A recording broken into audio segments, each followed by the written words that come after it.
Hello friends, welcome to All One YouTube channel. Today we'll be continuing our discussion on the paper MSD90, that is the Global Strategies to Sustainable Development. In the previous class, we have discussed genesis of the Sustainable Development Goals. I hope you all followed that class. So in this session, we'll be dealing with the first goal, that is the SDG goal number 1, which is to end poverty in all its forms everywhere.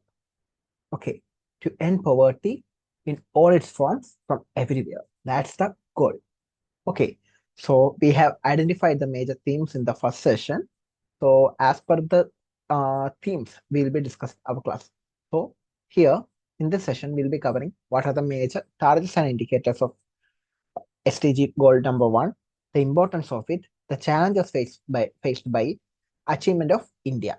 Okay, we will not be looking into the interlinkages because we need to study the other SDG goals before interlinking it. Okay, so we will interlink SDG1 with other goals later in the later coming session. Okay, so don't worry about it. We will definitely do. So let's move on.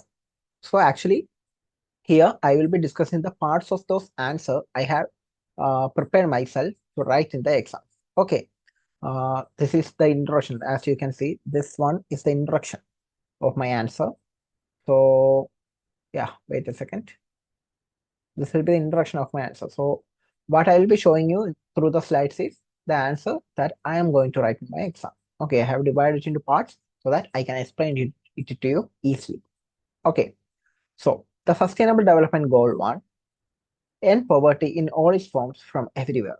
It represents the cornerstone of the 2030 Agenda for Sustainable Development. Okay, we know the target is 2030. So we can introduce it by say it's the cornerstone, it's the most important element of the entire sustainable development goals or the 2030 agenda. It seeks to eradicate extreme poverty, reduce relative poverty, build resilience among vulnerable groups. Okay, so we see in the introduction itself poverty in all its forms. So what are the forms of or the types of poverty? Extreme poverty, relative poverty. Okay, extreme poverty means we have discussed like no, we are going to discuss it only. So there's a particular milestone to if people are earning below that page, then we are classifying it into extreme poverty. Okay, that we will learn later. In relative poverty means like we are comparing two things. Okay, if two people and compared to him, if this person is poor, that's sort of the basic idea of relative poverty. Okay, you just need to understand it like that. Okay, there are many types of poverty. It's just a type of poverty. Relative poverty is just a type of poverty. The goal recognizes that poverty is multidimensional. Okay, poverty multidimensional. What does it mean? Like poverty not only means the lack of money. It does not only mean lack of money. It can also mean the lack of access to resources. Like maybe the public will have been denied to you because you belong to some caste or something else or class or particular family and you are denied the access to water. That's a sort of poverty. Okay, you don't have access to basic necessities like hospital. You won't have good roads to reach the hospital. Then that's actually a type of poverty. In case of women, we say time poverty. Time poverty. What does that mean? For example, in case of a working woman, she need to do the works at home. Then she need to do the work at her office. Okay, she have no time left for herself or her wishes. Okay, for her hobbies. So that's we usually name as time poverty. Then Abhishek Banerjee, I think the Nobel Prize winner Abhishek Banerjee have quoted that sex, like the sexual relationship, the lack of it can be also regarded as a poverty. These are the things that we can quote on our answer. So that is the multidimensional nature of poverty. That not simply lacking or having money. That does not mean poverty. Poverty has other elements too. Okay, it's not a single dimension. It has a multidimensional view. It encompasses not only lack of income, but also deprivation is education, health, access to basic services, and social protection. Let's move on. SDG1 is operationalized through 7 targets and 12 indicators. 7 targets, 12 indicators. Okay. So that measure progress across income, social protection, vulnerability, dimension. So we'll be learning the 7 targets and its 12 indicators. Okay, make sure you at least learn 4 of it. Okay. Okay, so since I am writing the entire 7 targets and 12 indicators, I only give this much only content for each and every targets. Okay, actually that's enough. So let's look into the target 1 that we write this as target 1.1 and its indicator as indicator 1.1.1. Okay, it's okay. It's good if you can bring that in the answer, but sometimes you might be confused. Is this the first point or second point? So you can just first target or something. You can, if you forget it also, not a big deal. Just write the correct goal and its indicator. Its correct indicator on the below it. Okay. The target 1 is to eradicate extreme poverty. Okay. Then the indicator. What is the indicator? Okay. That I didn't mention, right? The target is this. We have this goal. So, for example, you have set a goal to study the global strategies to sustainable paper.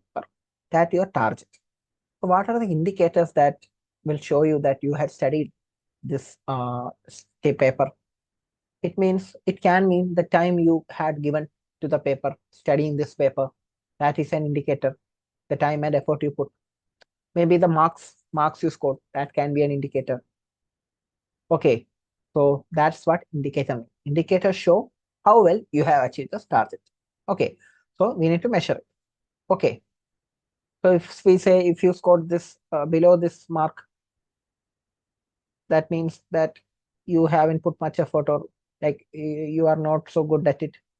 If you got above that mark, you are so good at it. Okay, we are setting a level. Okay, don't worry, don't stress about the marks. Okay, that was just an example. So the indicator of the first target to eradicate extreme poverty was the proportion of population below the international poverty line. There's an international poverty line, which is currently dollar 2. It's $2.15 per day income. Okay, per day income. That below it, we can say the person is suffering from extreme poverty.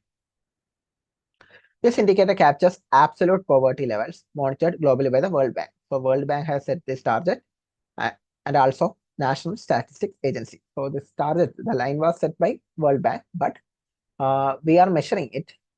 Okay, in each country, we need to measure. The World Bank can measure it in every country. So World Bank needs the assistance of the National Statistical Agency. For India, we have the Ministry of Statistics and Programming Implementation and the NITI Aayog. Okay, which comes under it. So, not comes under it. Okay, leave that. We have the NITI Aayog and the Ministry of Statistics and Program Implementation. So, that is our National Statistical Agency. So, for each nation, there is a National Statistical Agency. National Statistical Agency, together with World Bank, produces the report. Let's move on to the second goal or the second target. Second goal, nahi, the second target. So target 1.2. It reduces national poverty. That means to reduce national poverty. That means the poverty in the national level. Okay, what are the indicators? There are 2 indicators. We have combined it. Okay, the proportion of population living below national poverty line and multi-dimensional poverty index. Okay, so to eradicate extreme poverty, we have the international, right? The international poverty line.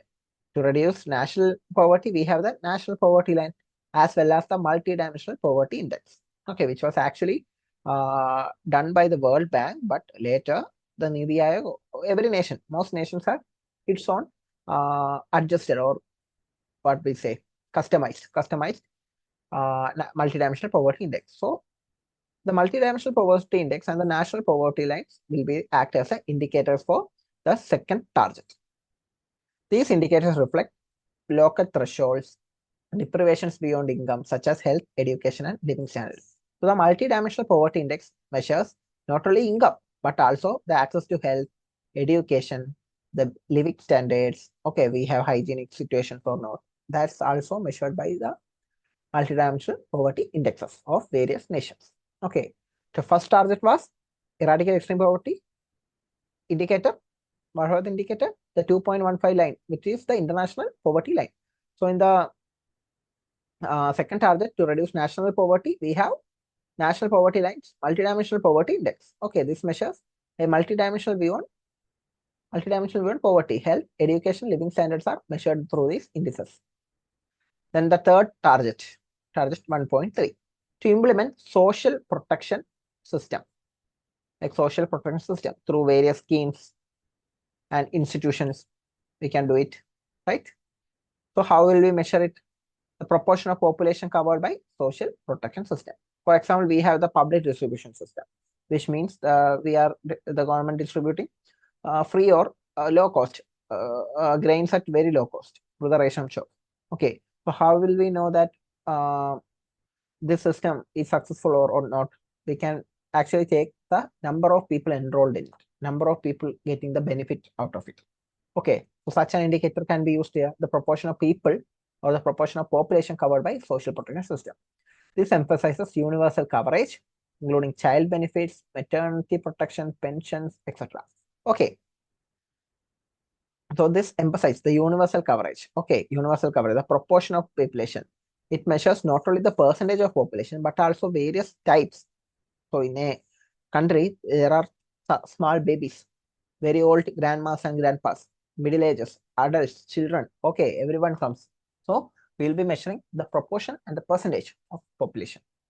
Okay, to avoid the poverty cycle. What is the poverty cycle?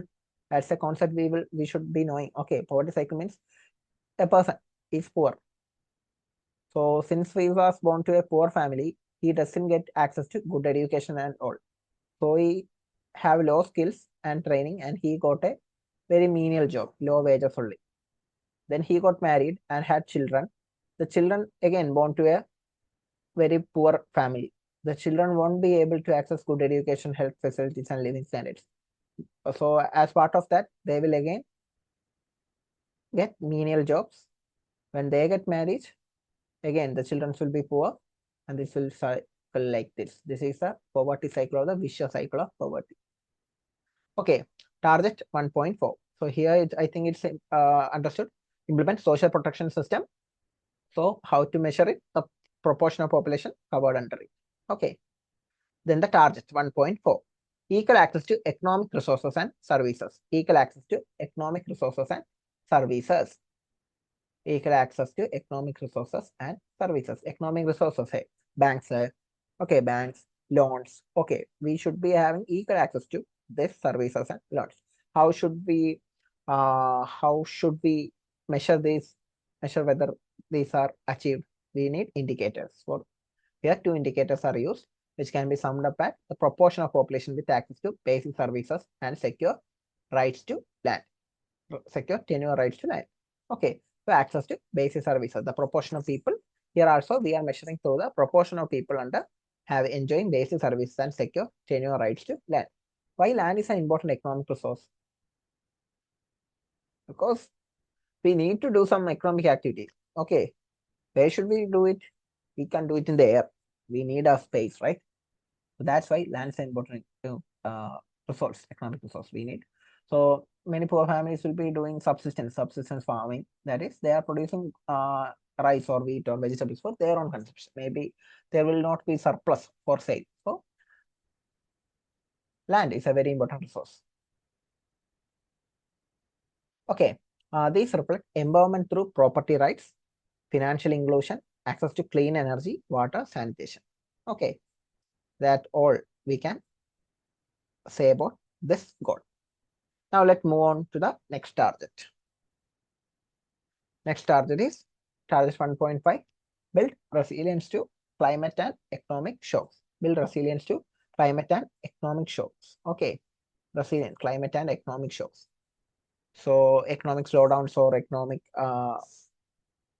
disruption activities, like the what we say, like earlier we have the collapse of banks and all. Okay, that's what the economic shocks. Then the climate shocks we know, right? Climate activities, the climate change, the increase in temperature, or the disastrous floods or landslides. Okay, we need to resilience to that. So how to measure that?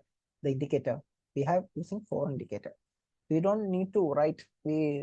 this much only. Okay, we have a consolidated the indicators. We only need to write this much only, a consolidated idea of the indicators. Okay, so the indicator 1.512, 1.54, it measures disaster related mortality, like how many people are dying. That shows, that's an indicator, right? That does India have resilience to climate and economic shocks? What would we do? We'll measure how many people are dying.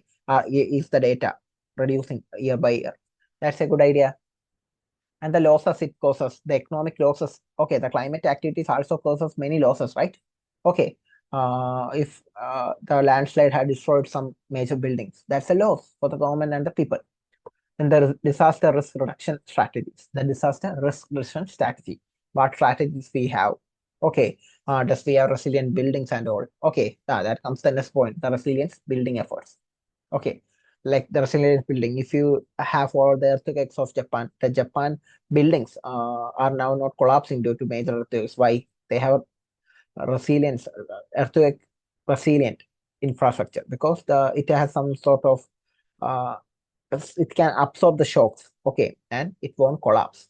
It won't be that sturdy. If the basement is some springs, consider some spring attached to it, so that when the earth is crumbling, it doesn't affect much of the building. So basically, infra engineering wise, it's not a spring, but it's the same effect as that of a spring. Okay, you can check it in the videos. Okay, if you want. YouTube, there are a lot of videos about it. Given the increasing climate vulnerabilities, this target integrates poverty elevation with climate adaptation. Okay, now look in the sixth target that we say as the target 1A. Okay, it comes under 1A. So it was 1.5. Okay, the last target was 1.5. Now we are moving to 1A. Okay, so the numbers are not much important. You will just write the number 6. Okay, the mobilized resource for poverty eradication. We need to mobilize resource. What resource? Yeah, let's see. For poverty eradication, we must do something. We must put money into it. So who can put the money? The government. So how can we measure it? Proportion of government spending on essential services. How much money is government spending on essential services like education, health, social protection? Okay, so government launching some new schemes like the PM free schools. Okay, such schemes and how much amount they are putting into it. We can use that data to assess where the nation is mobilizing resources for poverty eradication. Okay, this links fiscal policy with social outcomes, emphasizing that poverty eradication demands sustained public investment. We are ensuring sustained public investment through it. The last and final goal, sorry, the final target of the seventh target of the Sustainable Development Goal 1. Create pro-poor policy frameworks. Create pro-poor policy frameworks. Indicator 1B. Okay, let's leave the number. Create pro-poor policy frameworks. What does it mean by pro-poor? Pro-poor means we are focusing more on the poor. Okay, that is, the approach is majorly on the poor. Okay, majorly on the poor. So pro-poor as well as gender-sensitive expenditure. The indicators are the pro-poor and gender-sensitive expenditure. How much amount is spent on the pro-poor and gender-sensitive expenditure. Okay, for such activities, how much the government or the private players are spending in a nation. This ensures inclusivity in development planning. Inclusivity in development. Inclusivity. What does inclusivity means? Inclusivity means how you are equally treating others. Okay, even the marginalization, even the pro-poor, who can access so such basic necessities, but we are ensuring that they go to all everything. Okay, development planning, aligning with equity-based growth models. Despite global progress since 2000, the COVID-19 pandemic, so we are actually concluding the answer. Okay, despite global progress since the 2000, the COVID-19 pandemic, climate crisis, and geopolitical conflicts have reversed decades of poverty reduction. Right. So let's currently take the Israel-Palestine war and the destructions happened in Palestine. So Palestine have been uplifting a lot. Okay, their previous wars and everything, they were trying to improve their condition. Now they lost all infrastructure, all farms, all agricultural activities and everything. Okay, now they have in effect traveled years back, 15 or 100 years back. So such poverty is there. Okay, so the COVID pandemic has had a similar effect that many of them lost their jobs and all, right? So such activities are reversing the poverty reduction. Okay, reverse decades of poverty reduction. What achievements we had, these activities are reversing it. Okay, anyway, we are going forward. Okay, according to the UN reports, according to UN reports, this data we can also quote in the introduction, or either in the conclusion or below, or in between the answer. Okay, as as based on you, but this means 700 million people. Okay, that means about 10%. I think it's about 10% of the global population still live in extreme poverty as per the UN reports. Okay, it's the UN reports. 700 people in the world live in extreme poverty, and many remain vulnerable to shocks like the climate shock, economic shocks, and all. The challenge lies in integrating macroeconomic stability with micro level resilience. So macroeconomy means a macro level thing, right? The international level or the national level. It's a macro level. Macro means big. So, but the resilience approaches should be minor or micro, because, for example, climate shock. We have Himalayan. Okay, it has a specific type of uh, ecology, or the climate, or the what we say the geography. Okay, so it needs a different approach. When we compare to the Thar Desert, it needs another different approach. When we come to the Western Ghats, it also mountains, but it's a different type of mountain. Okay, so the geography is again different from that of Himalayas. Then it needs another different approach. Okay, so such thing. So what does the Indian, we can say some quotes comes, we can quote some schemes in it. The Manrega, the Mchinari GA, the 100 days of works. Maybe some of our parents might be getting the benefits out of it. PM Kisan for the farmers. Then Aadhaar mobile Trinity. Okay, we linking the Aadhaar mobile number, and thereby ensuring the bank accounts to everyone. Okay, such moves are actually helping them to move forward. Then we can also say PMAY, Pradhan Mantri Awas Yojana, PMAY. Okay, which aims to build houses, rural and urban households. Houses they are building, rural and urban houses. Okay, so that's all about the targets and indicators of SDG1. So it took almost 20 minutes. So we'll be discussing the importance of SDG1, and later the challenges.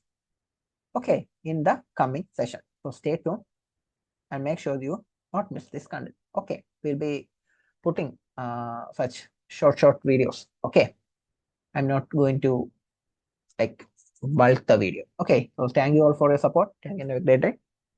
Bye bye.